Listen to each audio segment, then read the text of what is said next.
विश्वास कर सकते हैं, क्योंकि जिस तरीके से अभी अंदरूनी तौर पे सूत्रों के हवाले से जो खबर मिल रहा है, इस सातों सीट पे काफी गंभीरता से चर्चा हो रही है। और जिन प्रत्याशियों का हमने नाम लिया, जैसे कि कटिहार, किशनगंज, अररिया, खगड़िया से, मधुबनी से, शिवहर से और सिवान से डॉक्टर एसडी प्रसाद, होम्योपैथिक द्वारा 40 सालों से असाध्य रोगों का सफल इलाज का अनुभव, कैंसर, लिवर, सिरोसिस, पैरालिसिस आदि समस्याओं के लिए आज ही मिले डॉक्टर एसडी प्रसाद, पतिभरा आरजीडी मेमोरियल हॉस्पिटल, खुरमाबाद ग्रामीण। में चुनाव हो और उसमें जाति और धार्मिक रंग ना डाला जाए, ऐसा कभी हुआ नहीं है। खास करके बिहार के राजनीति में हम तो इसे बखूबी देखते हैं और समझते भी हैं। और बिहार की राजनीति भी कहीं ना कहीं जाति आधारित टिकी हुई रहती है। इसका एक मैसेज भी पूरे देश में जाता है।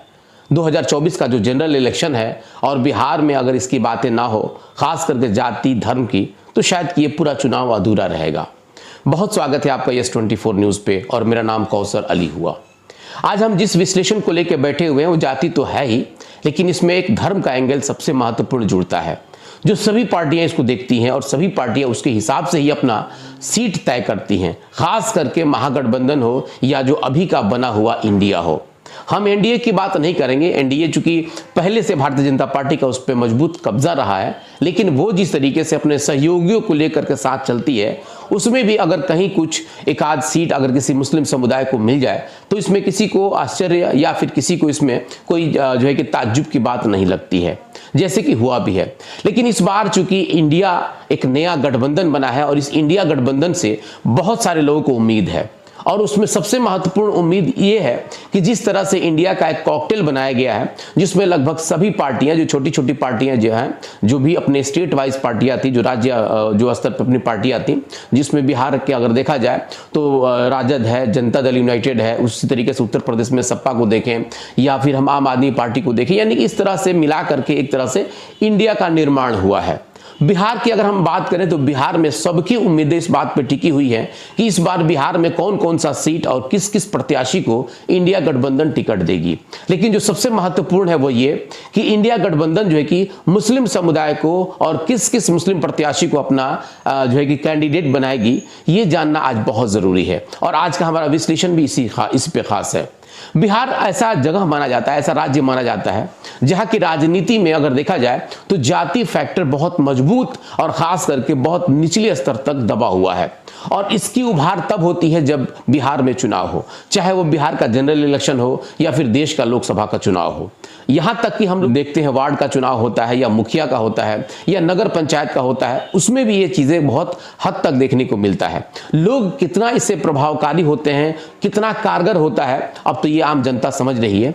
लेकिन उसके बावजूद भी जात है कि जाति नहीं है। आज हम लोग बात कर रहे हैं खास करके मुस्लिम समुदाय, जो कहीं ना कहीं इस बार इंडिया गठबंधन से काफी उम्मीद रखता है। हो भी क्यों ना, क्योंकि जिस तरीके से जो है कि देखा जाए तो इंडिया गठबंधन हो या महागठबंधन हो, जो सांप्रदायिकता की बात कहें या फिर सेकुलरिज्म की बात कहें, तो जब सेकुलरिज्म की बात आती है तो ये पूरा समुदाय जो है कि होलसेल में वोट अपना सेकुलर पार्टी को ही देने का प्रयास करता है। तो चलिए जल्दी से हम इस पे बता देते हैं कि इस बार जो है कि कौन कौन सा सीट ऐसा होगा जिसपे इंडिया गठबंधन जो है कि अपना मुस्लिम प्रत्याशी दे सकता है, और वो लोग कितना कारगर साबित होंगे, इस पे हम आप चर्चा करेंगे। देखिए, सबसे पहला सीट आता है कटिहार का। इस बार भी जो है कि इस बार इंडिया गठबंधन, चूंकि अब तो किसी पार्टी का हम नाम नहीं लेंगे, लेकिन इंडिया गठबंधन से इस बार जो है कि कटिहार से प्रत्याशी हो सकते हैं तारिक अनवर, और इनका जो है कि दावेदारी काफी मजबूत माना जा रहा है। अगर हम लोग बात करें किशनगंज की, तो किशनगंज ये वो सीट है जिस सीट पे मोहम्मद जावेद, जो कि कांग्रेस के हैं, अभी वर्तमान में वहां के सांसद हैं। और ये उस वक्त जीते जब देश में मोदी लहर चल रही थी, और उस मोदी लहर में लगभग बिहार की लगभग सभी लोकसभा की सीटें जो है कि सुनामी की तरह उड़ गया था। लेकिन उसमें भी किशनगंज के सीट पे मोहम्मद जावेद जीतने में कामयाब रहे और वहां के वो प्रत्याशी बने और उसके बाद जीत भी गए। इस बार भी मोहम्मद जावेद को ही कांग्रेस या फिर इंडिया गठबंधन जो है कि वहां पे अपना प्रत्याशी के रूप में उतारेगा। हम अगर बात कर ले अररिया की, अररिया भी जो है कि बहुत महत्वपूर्ण सीट माना जाता है। इस बार जो है कि सरफराज आलम को वहां से उसका प्रत्याशी बनाया जा सकता है, खास करके इंडिया गठबंधन का।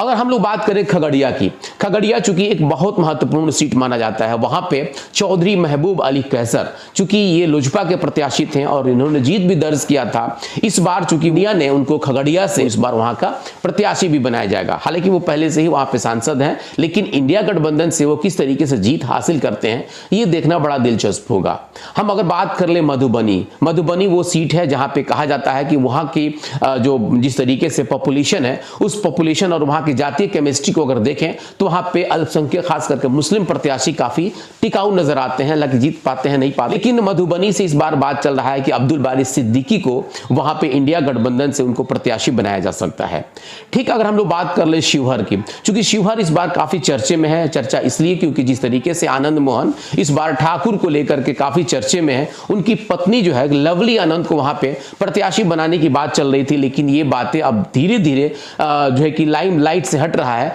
और शिवहर से ऐसे कहा जा रहा है कि सैयद फैसल अली को वहां इंडिया का गठबंधन का जो है प्रत्याशी बनाया जा सकता है। पार्टी अभी तक क्लियर नहीं हुआ है, लेकिन प्रत्याशी बनाया जा सकता है इंडिया गठबंधन के तहत। अब हम लोग अगर बात कर ले सातवां वो सीट है जिसे सिवान कहा जाता है, जिसपे सभी की निगाहें हैं। सिवान का जो केमिस्ट्री है या यहाँ का जो माहौल है, इस माहौल को समझने में शायद कि किसी भी राजनीतिक व्यक्ति को ज्यादा देर नहीं लगता है, क्योंकि यहाँ की राजनीति पूर्व सांसद डॉक्टर मोहम्मद शहाबुद्दीन के ही इर्द गिर्द घूमती रहती है। इस बार भी कहीं ना कहीं जो अंक गणित सामने आ रहा है वो यही कि क्या लग रहा है कि इस बार इंडिया या राजद या जेडीयू क्या हिना साहब को टिकट देगी। तो बिल्कुल अब जो है कि धीरे धीरे एक धुंधला जो बादल था वो अब खत्म होने लगा है और बहुत हद तक ये क्लियर हो चुका है कि इस बार सिवान से हिना साहब को इंडिया गठबंधन अपना प्रत्याशी बना सकता है। हालांकि ये अभी सिर्फ एक तरह से देखा जाए तो अंदरूनी तौर पे चर्चा चल रहा है, लेकिन इस विश्लेषण को मैं आपको बताता चलूं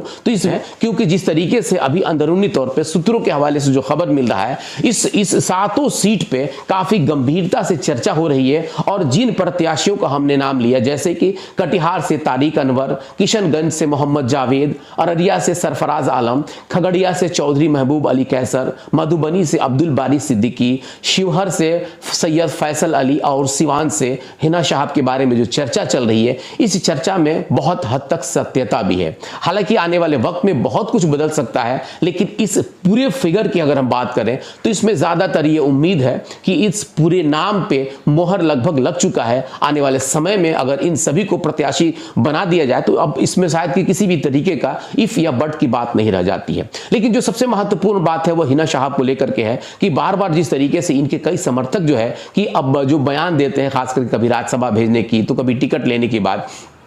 उसके बाद भी अगर हिना साहब का किसी तरह का कोई टिप्पणी या कोई वक्तव्य नहीं आता है और उसके बाद जिस तरीके से लालू प्रसाद यादव जो गोपालगंज आए हुए थे और वो सिवान नहीं आए, तो ये सारी मामले अभी लोगों के बीच में कौंध रहा है, चल रहा है। लेकिन कुल मिलाकर के अगर हम लोग गठबंधन की बात करें तो सबको पता है कि इस बार जिस तरीके से सिवान के दिवंगत पूर्व सांसद डॉक्टर मोहम्मद शहाबुद्दीन साहब की जो पत्नी हिना साहब है, अगर उनको नजरअंदाज करती है तो बहुत हद तक नुकसान होगा। और खास करके जिन सीटों का हमने बात किया, इनमें जो है कि कहीं ना कहीं ज्यादातर मुस्लिम बहुल क्षेत्र है और इसमें बहुत ज्यादा महत्वपूर्ण कई जो है कि विधानसभा भी आता है। और कुल मिलाकर अगर देखा जाए तो जातीय या धार्मिक एंगल से ये सभी सीटें काफी महत्वपूर्ण होता है। फिलहाल आगे की खबरों के लिए आप बने रहे हमारे साथ, आगे का जो विश्लेषण होगा आपको एक सटीक जानकारी भी दी जाएगी। लेकिन आपसे जाते जाते एक रिक्वेस्ट भी है कि अगर अभी तक आप इस चैनल यानी कि अगर इसे आप यूट्यूब पे देख रहे हैं तो वहां सब्सक्राइब करना ना भूलें, और अगर आप इसे फेसबुक पे देख रहे हैं तो वहां फॉलो और लाइक करना ना भूलें। यस 24 न्यूज के इस प्लेटफॉर्म पे बने रहें। आपका बहुत बहुत धन्यवाद।